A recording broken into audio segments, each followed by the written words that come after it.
వక్రతుండ మహాకాయ సూర్యకోటి సమప్రభా నిర్విఘ్నం కురు మే దేవా సర్వకార్యేషు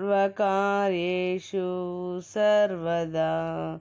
గురుబ్రహ్మా గురుర్విష్ణు గురుర్దేవో మహేశ్వరః గురుః సాక్షాత్ పరబ్రహ్మ తస్మై శ్రీ గురవే నమః.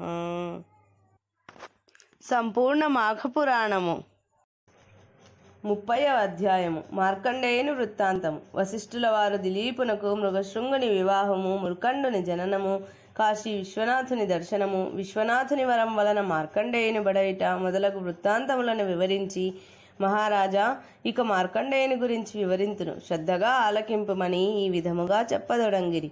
మార్కండేయుని ఆయువు 16 సంవత్సరాలు మాత్రమే. రోజులు గడుచుచున్న కొలది తల్లిదండ్రులకు దిగులు ఎక్కువగుచుండెను. 5 ఏళ్లు నిండగానే కుమారునికి ఉపనయనాది వైదిక కర్మలన్నిటినీ పూర్తి చేసిరి. 6వ ఏడు దాటగానే మార్కండేయుని చదివించుట ప్రారంభించిరి. అతడు తన తండ్రి వలనే ఆ చిరకాలంలో సకల శాస్త్రములు, వేదాంత పురాణ ఇతిహాసములు, స్మృతులు పఠించి గుణవంతుడని ప్రశంసలనందెను. ఆయనను మరుద్వతి మృకండులు నిత్యమును మార్కండేయునకు, కుమారా, నీవు పసితనమునందే సకల శాస్త్రములు అభ్యసించి నీ బుద్ధి కుశలతచే అందరి మన్నలను పొందుచున్నావు. అందులకు మేమెంతయో ఆనందించుచున్నాము. అయినను గురువుల ఎడ, పెద్దల ఎడ, బ్రాహ్మణుల ఎడ మరింత భక్తిభావముతో మెలగవలేను. వారి ఆశీస్సులు నీకు మంగళకరమగునుగాక. నీవట్లు చేసినచో నీ ఆయుర్దాయము వృద్ధి అగును అని చెప్పుచుండెడివారు. అటుల 15 సంవత్సరములు గడిచిపోయినది. రోజు రోజులకు తల్లిదండ్రుల ఆందోళన, భయము ఎక్కువగా ఉన్నవి. పరమశివుని వరప్రసాదమగు మార్కండేయుని జన్మదినోత్సవము చేయవలెనని తలచి మహారుషులందరికీ ఆహ్వానము పంపినారు. మునీశ్వరులు, గురువర్యులు మొదలగు వారందరూ మృకండుని ఆశ్రమమునకు వచ్చిరి. అందుకు మృకండుడు ఆనందముంది అతిథి సత్కారములు చేసెను. మార్కండేయుడు వచ్చి పెద్దలందరకు నమస్కరించినాడు. అటులనే వశిష్ఠునకు నమస్కరించగా ఆయన మార్కండేయుని వారించినారు. అటుల చేసినందులకు అందరూ ఆశ్చర్యపడి, మహానుభావ, మీరిట్లు వారించుటకు కారణమేమి అని ప్రశ్నించెను. అంత వశిష్ఠుల వారు, ఈ బాలుడు కొద్ది దినములలో మరణించగలడు. మీరందరూ ఇతనిని దీర్ఘాయుష్మంతుడవు కమ్ము అని దీవించితిరి గదా, అదెటులాగును? ఇతని ఆయుర్దాయము 16 ఏండ్లే కదా. ఇప్పుడు 15వ జన్మదినోత్సవము జరుపుచున్నారు. పరమేశ్వరుడిచ్చిన వరం ప్రకారం ఈతడి ఇంకొక సంవత్సరం మాత్రమే జీవించును అని నుడివెను. అంతవరకు మార్కండేయుని దీవించిన మునీశ్వరులందరూ చాలా విచారించిరి. చిరంజీవివై వర్ధిల్లుమని దీవించినందున వారి వాక్కులు సత్యములగునని బాధపడి, దీనికి మార్గాంతరము లేదా అని వశిష్ఠుల వారినే ప్రశ్నించిరి. వశిష్ఠులు కొంతసేపు ఆలోచించి, మునిసత్తములారా, మనమందరమును ఈ మార్కండేయుని వెంటబెట్టుకుని బ్రహ్మదేవుని వద్దకు పోవుదము రండు అని పలికి తమ వెంట ఆ మార్కండేయుని తోడ్కొని పోయిరి. మునీశ్వరుల ఆగమమునకు బ్రహ్మ సంతసించెను. మునులందరితో పాటు మార్కండేయుడు కూడా బ్రహ్మకు నమస్కరించగా, బ్రహ్మ చిరంజీవిగా జీవించునాయన అని దీవించెను. అప్పుడు వశిష్ఠ మహర్షి మార్కండేయుని జన్మ వృత్తాంతమును బ్రహ్మకు వివరించెను. బ్రహ్మ కూడా జరిగిన పొరపాటునకు విచారమును వెలిబుచ్చి కొంత తడవాగి, భయపడకుమని మార్కండేయుని దగ్గరకు చేరదీసి, పరమేశ్వరుడు ఈ బాలుని దీర్ఘాయుష్మంతునిగా చేయునుగాక అని తన మనసులో శివుణ్ణి ధ్యానించెను.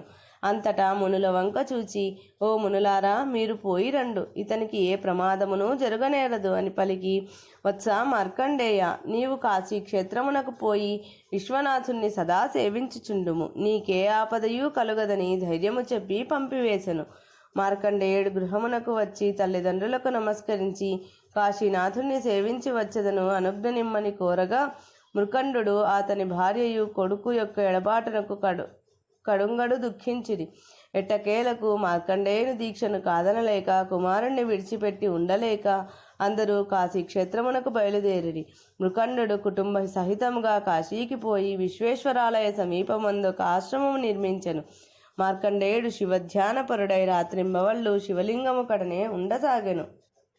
క్రమముగా అతడు 16వ ఏట ప్రవేశించెను. మరణ సమయం ఆసన్నమైనది. యముడు తన భటులతో మార్కండేయుని ప్రాణములు కొనితెమ్మని చెప్పగా ఆ నిమిత్తమై వారు శివ సన్నిధితో ధ్యానము చేయుచున్న మార్కండేయుని కొరకు వచ్చేసరికి ఆ సమీపమందు నిలవలేకపోయిరి. కాలపాశము విసురుటకు చేతులు నెత్తలేకపోయిరి.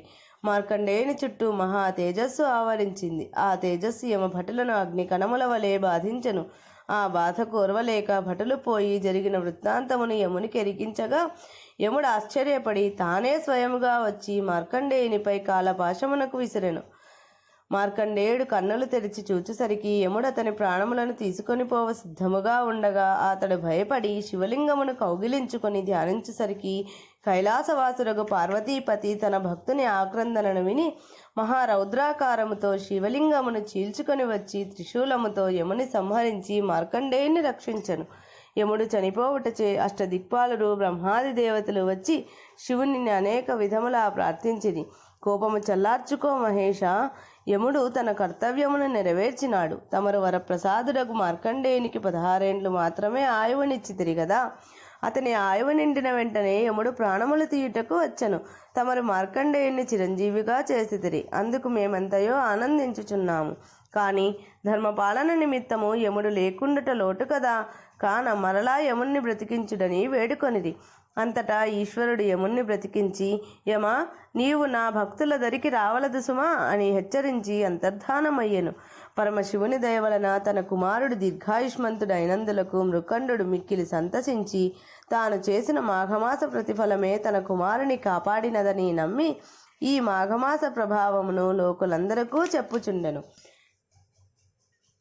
ఫలశ్రుతి. వృత్స్నమద మహర్షి జహ్నుమునితో ఇట్లనెను. జహ్నుముని, ధర్మ ప్రబోధకములగు మాసములలో మాఘమాసం ఉత్తమోత్తమము. యజ్ఞము మొదలైన పుణ్యకామ్య కర్మలనన్నిటినీ చేయుట వలన వచ్చినంతటి పుణ్యము మాఘమాస వ్రతమునొకదానిని చేసినంతనే వచ్చును.